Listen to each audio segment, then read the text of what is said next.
오늘은 예수님께서 죽음을 이기고 살아나신 부활을 기념하는 부활절입니다.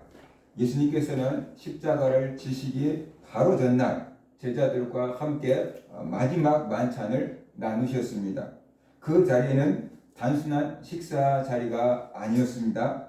곧 다가올 십자가의 죽음을 앞에 두고 예수님께서 제자들에게 남기신 마지막 신앙의 유산이다라고 볼 수 있습니다. 예수님은 제자들을 가르치실 때 말씀으로도 가르치셨고 삶으로도 가르치셨고 행동으로도 가르치셨는데 마지막 만찬 식사를 통해서도 아주 깊은 복음의 정수를 전수해 주고 있는 것을 볼 수 있습니다. 예수님은 떡을 가지사 축복하시고 떼어 제자들에게 주시면서 이렇게 말씀하셨습니다. 받아서 먹으라. 이것은 내 몸이니라.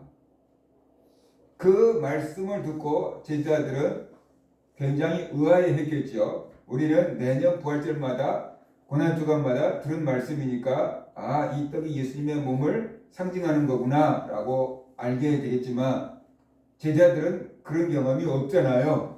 갑자기 떡을 주시면서 이것이 내 몸이다 라고 말씀하시니까 이게 떡인데 왜 예수님의 몸이라고 하시지? 아마 분명히 의아해했을 것입니다. 다른 제자들이 묻지 않으니까 자기도 또 묻지도 못하고 그만 넘어갔겠지요. 그 다음에 예수님은 의문이 풀리기도 전에 잔을 들어서 감사 기도를 하신 후에 이렇게 말씀을 하십니다. 너희가 다 이것을 마시라. 이것은 죄사함을 얻게 하려고 많은 사람을 위하여 흘리는 나의 피, 곧 언약의 피니라 라고 말씀하셨어요. 포도주를 주시면서 이것은 많은 사람을 위하여 흘리는 바 나의 피, 곧 새 언약의 피다 라고 말씀하셨어요. 왜 언약의 피다 라고 하셨냐 그러면은 구약에서 이스라엘 백성들이 하나님과 언약을 맺을 때 동물들을 잡아서 그 피를 뿌리면서 언약을 맺는 겁니다. 그 의미가 뭐냐 그러면 이 언약을 어기면은 죽어도 좋습니다. 목숨을 걸고 이 언약을 지키겠습니다 라고 하는 그 다짐으로 피를 뿌린 거였어요. 예수님께서 자기가 흘리신 피가 하나님과 새 언약을 맺게 하는 새 언약의 피다 라고 말씀을 하십니다. 여기서 떡은 예수님의 몸을 상징하고 포도주는 예수님의 피를 상징합니다. 이 장면은 단순한 상징을 넘어서 십자가의 사건을 압축적으로 보여주는 선언이다 라고 볼 수 있습니다. 이제 곧 있게 될 십자가의 희생이 어떤 의미가 있는지 예수님께서 마지막 만찬 가운데서 그 의미를 설명해 주고 있는 겁니다. 성찬은 배를 채우기 위한 것이 아닙니다. 제가 처음에 예수 그리스도를 믿고 교회에 가서 성찬식 한 것을 구경했어요. 왜냐 그러면 아직 세례를 안 받았으니까 성찬식에 참여할 수 없고 구경을 했는데 세례 받은 사람만 성찬식을 참여하라 그러게 정말 째째하다 라고 생각했고 그 다음에 성찬식에 참여해서 느끼는 것은 배부를 것도 아니고 손톱만큼 주잖아요. 좀 한 먹을 만큼도 주지 않고 이렇게 조금 준다냐 라고 생각을 했어요. 배부르기 위해서 먹는 것이 아닙니다. 성찬식은 우리 영혼을 깨우는 자리며 예수님의 죽음과 나의 삶이 어떤 관계가 있는지를 연결시켜주는 예식이다 라고 우리가 이해해야 하는 겁니다. 예수님의 죽음은 나를 위한 죽음입니다. 그것이 믿어질 때 우리는 그리스도인이 될 수 있고 구원의 반열에 설 수 있는 겁니다. 예수님의 죽음과 내 죽음이 하나로 연결되지 않는 것은 예수님 따로 나 따로 먹는 것입니다. 그러나 예수님의 죽음이 나의 죽음이 될 때 내가 예수님과 하나 됐다는 증거입니다. 예를 들어서 어떤 사람이 사고로 죽었어요. 뉴스에 나오잖아요. 우리는 이런 반응을 보입니다. 안 됐네. 왜 세상에 자꾸 저런 일이 벌어지지? 그렇게 생각합니다. 그런데 나 가까운 사람이 그런 일을 당했다. 그러면 안 됐네 그런 차원이 아니에요. 그죠? 눈물을 쏟든지 주저앉든지 절망하든지 억울해하든지 우리의 감정의 동요가 안 됐네 차원을 훨씬 뛰어넘는 반응이 나올 겁니다. 왜 그런가? 그 사람이 나와 각별하게 연결되어 있기 때문에 그런 것이에요. 그래서 예수님의 십자가의 죽음이 나와 상관이 없이 이루어진 거라고 생각한다 그러면 안 됐네, 힘들었겠네, 그렇게 생각할 수 있어요. 그러나 예수님이 내 안에, 내가 예수님 안에 우리가 하나 되었고 연합이 되었다는 것을 느끼고 믿는다고 한다면 예수님의 죽음이 누구를 위한 죽음이라는 거예요? 나를 위한 죽음이구나. 내 죄가 예수님을 그렇게 죽게 만들었구나. 걔는 이렇게 무서운 거구나. 앞으로 죄를 지으면 안 되겠구나. 그런 각오와 다짐이 있어야 될 줄로 믿습니다. 우리는 분명히 알아야 됩니다. 예수님의 죽음은 결코 예수님의 죄 때문이 아니다라는 것이. 당시 십자가형은 최고로 흉악한 범죄자에게 내려질 수 있는 형벌이었는데 예수님은 죄가 없으신 분입니다. 그분의 죽음은 철저히 우리의 죄를 대신 짊어진 대속의 죽음이었다. 대속의 죽음이 누구의 몸값을 대신 지불해 주기 위해서 대신 죽어주는 그런 죽음이었다는 것입니다. 우리가 져야 될 죄의 형벌을 예수님께서 대신 지신 겁니다. 우리가 당해야 될 심판을 예수님께서 대신 당해 주신 겁니다. 이것은 우연히 일어난 일이 아닙니다. 갑자기 예수님께서 우리를 보니까 불쌍한 마음이 들어가지고 너를 살리기 위해서 내가 대신 죽어줄게. 갑자기 충동적으로 결정을 낸 게 아니라는 것이, 이것은 오래전부터 예언되어 있는 말씀입니다. 이사야 선지자는 이렇게 선포했습니다. 그가 찔림은 우리의 허물 때문이요 그가 상함은 우리의 죄악 때문이라. 그가 징계를 받음으로 우리는 평화를 누리고 그가 채찍에 맞음으로 우리는 나금을 받았도다. 여호와께서는 우리 모두의 죄악을 그에게 담당시키셨도다. 이사야 선지자는 예수님이 태어나기 700년 전 사람이에요. 그런데 700년 전에 예수님께서 십자가를 지고 죽임당하실 것을 미리서 앞당겨서 보는 것처럼 이렇게 예언의 말씀을 남겨놓은 것입니다. 이 말씀은 단순한 시적인 표현이 아니고 십자가에서 실제로 일어났던 사건을 미리서 보고 그 의미를 우리에게 해석해 준 거다라고 볼 수 있습니다. 여기서 우리는 분명히 대조를 보아야 합니다. 예수님을 믿는 사람은 하나님 앞에서 살아있습니다. 그 영이 살아있습니다. 그러나 예수님을 믿지 않는 사람들은 숨을 쉬고 육체가 살아있을지언정 하나님 보시기에는 죽은 사람과 다름없다. 영적으로 죽은 사람과 다름없다. 교도소에 가면 아마 우리나라에 사형수가 있대요. 우리나라의 사형 언도를 받기는 받는데 사형을 집행하지 않은 지가 수십 년이 됐대요.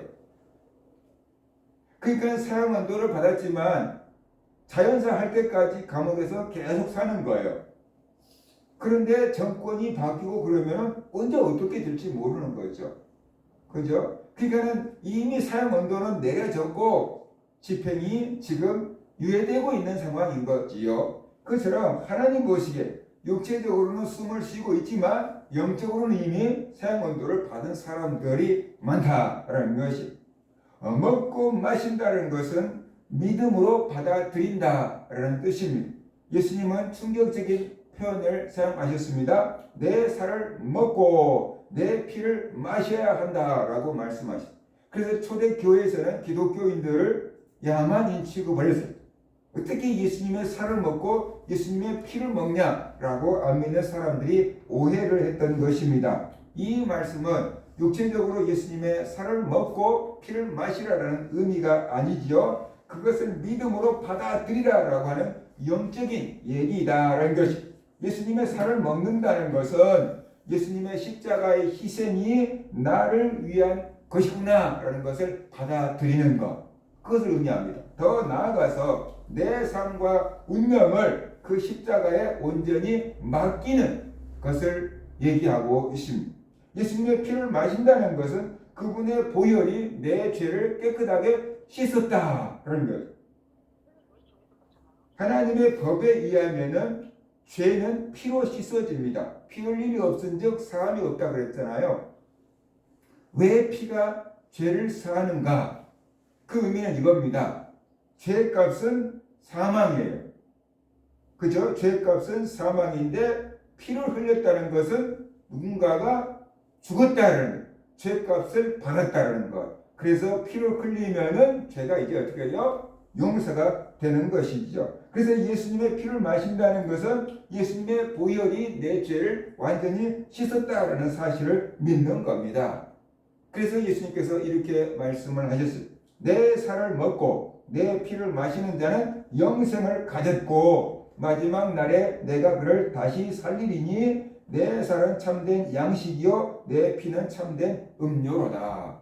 예수님의 살을 먹고 예수님의 피를 마신 자는 영생을 가졌다라고 말합니다. 앞으로 영생할 게 아니고 이미 영생을 가졌다. 영생의 씨앗이 있다라고 말씀하고 있고 마지막 날에 내가 그를 다시 살릴 것이다 라고 말씀을 하셨어요. 성찬은 믿음을 눈으로 확인하는 사건입니다. 오늘 우리가 행하는 성찬식은 단순한 의식이 아닙니다. 이것은 보이지 않는 믿음을 눈에 보이게끔 하는 사건이다 라고 볼 수 있어요. 귀로만 듣던 복음을 내 오감으로 체험하고 경험하는 시간이다 라고 볼 수가 있습니다. 여러분이 떡을 손에 들 때 그 떡은 단순한 떡이 아닙니다. 나를 위해 찢기신 주님의 몸입니다. 여러분이 포도주를 들 때 그것은 단순한 포도주가 아닙니다. 나의 죄의 사함을 얻게 하려고 흘리신 예수님의 보혈이다 라는 것이. 그래서 우리는 이런 고백을 해야 합니다. 주님의 몸이 나를 위해서 찢기셨음을 믿습니다 라는 고백을 하는 것입니다. 한번 따라 보시기 바랍니다. 주님의 몸이 나를 위해 찢겨졌음을 고백합니다. 우리가 잔을 받을 때 이런 자세로 잔을 받아야 됩니다. 주님의 피가 나의 죄를 깨끗이 씻었음을 믿습니다. 따라합시다. 주님의 피가 나의 죄를 깨끗이 씻었음을 믿습니다. 이런 의미로 우리가 성찬에 참여하는 것입니다. 성찬은 과거 일을 기억하는 것으로 끝나지 않습니다. 지금 이 시간, 지금 이 자리에 십자가의 은혜가 나에게 연결되는 사건이다 라고 봐야 되는 것이. 우리는 육체를 가지고 있기 때문에 물리적인 시간과 공간의 제약을 받습니다. 그러나 믿음이라고 하는 것은 영의 일이기 때문에 시간과 공간의 제약을 받지 않습니다. 2000년 전 그 갈보리의 사건이 오늘 우리의 마음 가운데 이루어지고 있는 현장이 성찬식이다라고 볼 수가 있는 것이지요. 시간과 공간을 통해서 하나님은 역사하십니다. 그렇기 때문에 그것이 역사하게끔 하는 작동의 원리가 바로 믿음인 거지요. 믿을 때 2000년 전 그 십자가의 그 희생이 나의 것으로 다가온다라는 것입니다. 우리는 믿어야 됩니다. 예수님께서 지금도 살아계셔서 우리 안에 거하시며 우리를 살리고 계신다는 것을 믿어야 합니다. 이것을 먹을 때 아무 믿음 없이 먹으면 효과가 없어요. 그러나 이것을 먹고 마실 때 예수님이 내 안에 들어오셨고 예수님의 피가 나를 깨끗하게 씻었고 이제 예수님이 주시는 새 힘을 가지고 살아야지라는 다짐을 할 때 그것이 나를 살리는 은혜가 된다라는 것입니다. 부활은 이 모든 것을 확증하는 하나님의 증거입니다. 그렇다면 우리는 어떻게 이 모든 것을 확인할 수 있습니까? 어떻게 이 모든 것을 우리가 확신하고 믿을 수가 있습니까? 그 답은 바로 부활이다라는 것이. 만약에 예수님이 십자가에서 죽으시고 다시 살아나지 못하셨다고 한다면 오늘날 기독교는 없었을 것입니다. 그냥 그렇게 끝나고 말았을 것입니다. 그런데 예수님이 죽음을 이고 다시 살아남으로 말미암아서 이 예수님이 정말로 하나님의 아들이구나. 라는 것을 믿게 되었고, 그 복음이 증거가 되어서 오늘날 우리가 예수 그리스도를 믿고 이렇게 예배를 드릴 수가 있게 된 것이지요. 그래서 부활은 바로 선언인 것입니다. 부활은 예수 그리스도가 하나님의 아들이라는 선언이고, 부활은 예수 그리스도가 죄가 없었다는 선언이고, 부활은 죽음보다 생명의 능력이 더 강하다, 생명이 죽음을 정복했다는 선언이고, 예수님의 부활로 끝나지 않고 그를 믿는 사람들도 다시 부활할 수 있다는 증거고 확증이 되는 것입니다. 오늘 본문을 보면은 천사가 이렇게 예수님의 부활을 증언하잖아요. 그가 여기 계시지 않고 살아나셨느니라. 분명히 예수님의 무덤에 시신이 있어야 되는데 그가 여기 계시지 않고 살아나셨느니라. 와서 그가 누우셨던 곳을 보라라고 말하고 있습니다. 바로 예수님은 살아나셨습니다. 무덤에서 살아나셨습니다. 걸어 나가셨습니다. 그래서 빈 무덤이 된 거지요. 예수님의 무덤이 비어 있다는 것은 사망이 끝이 아니다라는 것이. 이것이 몇몇 사람들이 환상을 본 것이 아니지요. 부활하신 예수님께서 제자들을 찾아옵니다. 두려움에 떨고 있는 제자들을 찾아옵니다. 그리고 말씀하십니다. 너에게 평강이 있을지어다. 500명이나 되는 사람들에게 일시에 보이셨습니다. 내가 죽음을 이기고 다시 살아났다는 것을 500명이나 되는 사람들에게 일시에 보이셨습니다. 예수님이 살아나셨다는 것은 우리의 인생도 허무하게 끝나지 않는다는 하나님의 선언이다는 것을 우리가 알아야 돼. 그래서 죽음을 이기고 다시 살아나신 것은 우리가 예수님을 믿을 수 있는 확실한 증거가 되는 것입니다. 그냥 믿는 게 아니고 우리는 증거를 보고 믿는 것입니다. 사람들이 말하잖아요. 증거를 보여줘봐, 증거를 보여줘봐 그러잖아요. 그런데 예수님이 다시 살아나셨다는 것이 바로 증거다. 기독교를 박해하고 없애려고 하는 사람들이 역사에 굉장히 많이 있었어요. 예수님의 부활만 없어진다 그러면 기독교는 무너지는 거거든요. 그래서 예수님의 부활이 가짜다라는 것을 증명하기 위해서 얼마나 많은 애를 썼는지 몰라요. 그런데 2000년이 지난 지금까지 그 증거를 대놓지 못하고 있지 않습니까? 예수님이 부활하셔버렸기 때문에 어떻게 이겨볼 재간이 없는 거예요. 그래서 오늘날 교회는 부활절 연합 예배를 드리고 전 세계 부활절 행사가 뉴스로 나가고 그런 것이. 만약에 예수님이 부활하시지 않았다 그러면 기독교를 핍박하는 세력들이 얼마나 앞다투어 이 소식을 보도했을 것이고 기독교의 근간을 흔들었겠습니까? 그런데 예수님의 부활이 확실하기 때문에 부활이 없다는 것을 증명하려고 연구하다가 보니까 예수님이 정말로 부활하셨네. 그 답을 얻게 돼서 기독교로 개종해버린 사람들이 나오는 거예요. 그러니까 예수님이 부활했다는 증거는 차고 넘치는 거예요. 인류 역사 가운데 죽음을 이기고 다시 살아나신 분이 누가 있습니까? 예수님처럼 죽으시고 다시 살아나신 분이 누가 있습니까? 그렇기 때문에 우리에게 영원한 생명을 주실 수 있는 분은 예수님밖에 없다는 것을 선포하게 된 것이지요. 이것을 우리가 알아야 돼요. 기독교는 사실을 사실로 얘기하고 있는 것이 진리이기 때문에 이것만이 진리야라고 말하고 있는 거예요. 독선적인 게 아니고 그것만이 진리라는 것이 확실하기 때문에 우리가 그렇게 말하고 있는 거다라는 것이. 부활은 우리 안에 시작된 생명이며 영원한 소망이 됩니다. 예수님의 부활은 예수님의 살아나신 하나의 사건으로 끝나지 않습니다. 그것은 우리 모두에게 연결되어 있는 겁니다. 예수님께서 영원한 생명을 가지고 계시기 때문에 예수님을 믿는 우리 안에도 동일한 생명, 영원한 생명이 들어와 있다는 것을 믿어야 돼요. 왜냐 그러면은 그것이 믿음으로 연결되어 있기 때문에 그래요. 한강에 있는 물이 저희 집 싱크대에서 나오고 우리 교회 싱크대에서 나와요. 왜냐 그러면 한강과 이 파이프가 연결되어 있기 때문에 그런 거예요. 그것처럼 예수님의 생명, 예수님의 죽음이 우리의 것이 되는 이유는 예수님과 우리가 연결되어 있기 때문에 그래요. 그 파이프가 연결되어 있기 때문에 그래요. 그리고 어떻게 파이프가 연결되어 있느냐? 그것은 믿음으로 연결되어 있는 것이. 믿음으로. 예전에는 스마트폰이 없었을 때는 다 집 전화였어요. 전선이 어떻게든 다 연결되어야지만 쓰는 전화였어요. 그때는 전선 없으면 안 되는 줄 알았어요. 그런데 사람들의 기술이 발달하니까 어떻게 돼요? 전선 없어도 핸드폰으로 전국 어디서나 다 통화할 수 있는 시대가 왔잖아요.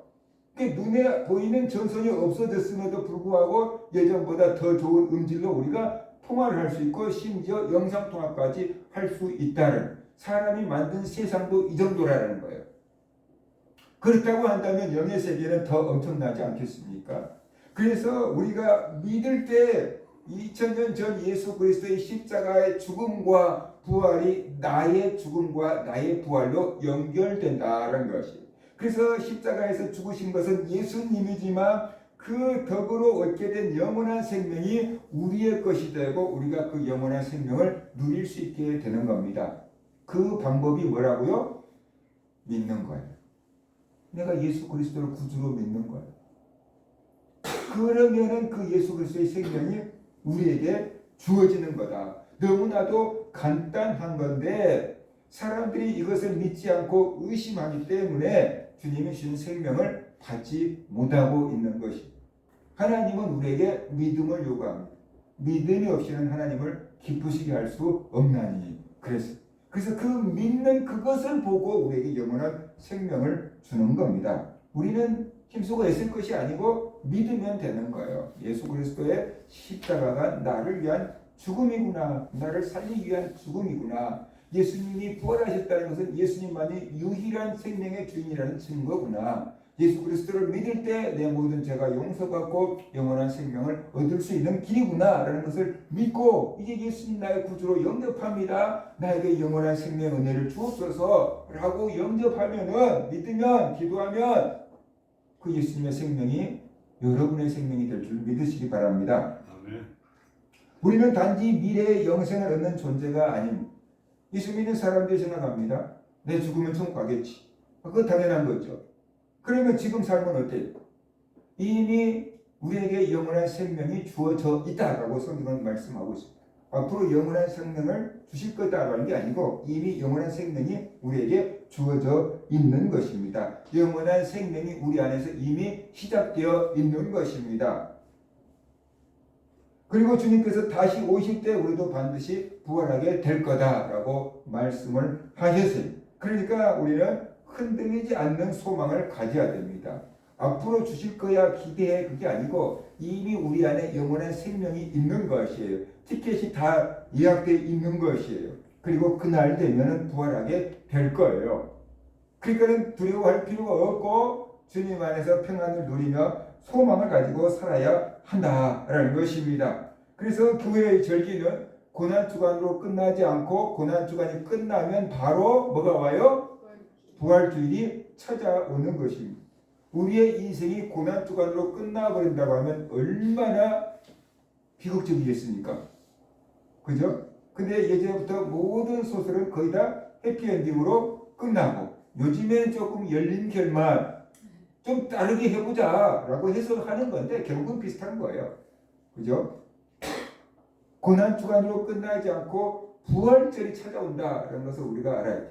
우리의 인생에 고난주간 같은 힘든 시간도 있지만 반드시 부활절 같은 새 생명이 찾아온다라는 것을 믿으시기 바랍니다. 하나님께서 우리에게 해주신 약속입니다. 그러니까 우리는 이 약속을 붙잡아야 될 줄로 믿습니다. 십자가 뒤에는 반드시 뭐가 있다고요? 부활이 있습니다. 생명이 있습니다. 우리가 지금까지 경험한 바로는 죽음보다 강한 게 없었어요. 죽고 나면 다 끝났어요. 그런데 죽음보다 강한 것이 생명이다 라는 것이. 강원도 산불이 나고 모든 것이 잿더미로 변했는데 몇 년 뒤에 보니까 그 잿더미에서 싹을 틔우고 올라오는 생명들이 있어요. 그 어마어마한 생명력인 거예요. 그것처럼 죽음보다도 강한 것이 생명이구나 라고 보여준 것이 예수님의 부활입니다. 그래서 죽음보다 강한 것이 생명이구나 라는 것을 우리가 알고 그 생명이 우리에게 있구나. 예수님이 우리에게 그 생명을 주셨구나 라는 것을 믿음으로 받아들이시기를 바랍니다. 그 생명이 여러분 안에 역사하기 시작할 때 여러분의 마음이 치료되고 여러분의 몸이 치료되고 여러분의 환경이 변화되기 시작할 겁니다. 똑같은 것이지만 내 마음이 달라지면 보이는 것과 느끼는 것과 생각하는 것이 달라지게 되어 있습니다. 그런데 내 마음이 약해지면 몸도 약해지고 생각도 약해지고 환경도 힘들어지게 되어 있어요. 그러니까 우리는 고난 주간으로만 끝나지 말고 이제 고난 주간이 지나서 부활절이 왔다. 나에게 영원한 생명이 주어졌다. 나 이제 주님의 새 생명 얻은 몸, 내 안에 생명이 있음을 깨닫고 그 생명을 감사하고 그 생명이 내 안에서 역사하도록 묵상하시기 바랍니다. 그래서 여러분의 생각이 달라지고 마음이 달라지고 몸이 치료되고 환경이 달라지는 역사가 있기를 주의 이름으로 축원합니다. 사랑하는 성도 여러분, 우리는 지금 고난주간을 지나서 영광스러운 부활절을 맞이했습니다. 예수 그리스도의 십자가를 깊이 붙잡으십시오. 예수 그리스도의 십자가가 바로 나를 위한 것임을 믿으시기 바랍니다. 그리고 죽음을 이기고 살아나신 주님의 부활을 믿으시기 바랍니다. 그 십자가는 나의 옛 죄를 끝내고 부활은 나의 새 생명이 시작되는 것이다 하는 것을 우리가 알아야 돼요. 십자가는 나의 옛 죄를 십자가에 못 박아 버리는 것이고 부활은 내가 예수 그리스도의 새 생명으로 다시 태어나는 날인 줄 믿으시기 바랍니다. 그 부활의 생명이 지금 여러분 안에 있습니다. 우리가 어떤 상황 속에서도 흔들리지 않는 이유는 이미 그 생명이 우리 안에 주어졌다는 것입니다. 십자가를 붙드는 사람은 무너지지 않습니다. 부활을 믿는 사람은 반드시 다시 일어납니다. 그러니까 십자가 따로 놓을 수 없고 부활 따로 놓을 수 없습니다. 십자가로 끝나버린다 그러면 믿음이 아닌 것이고 십자가가 없다고 한다면 부활이 있을 수가 없는 것이고 십자가가 있기 때문에 부활이 있는 것이고 부활이 있기 때문에 믿을 수 있는 근거가 되는 것입니다. 부활의 생명으로 오늘을 살고 부활의 소망으로 내일을 바라보며 복된 삶을 사는 성도들이 되시기를 주의 이름으로 축원합니다. 기도하겠습니다. 하나님 아버지 감사합니다. 예수 그리스도의 십자가가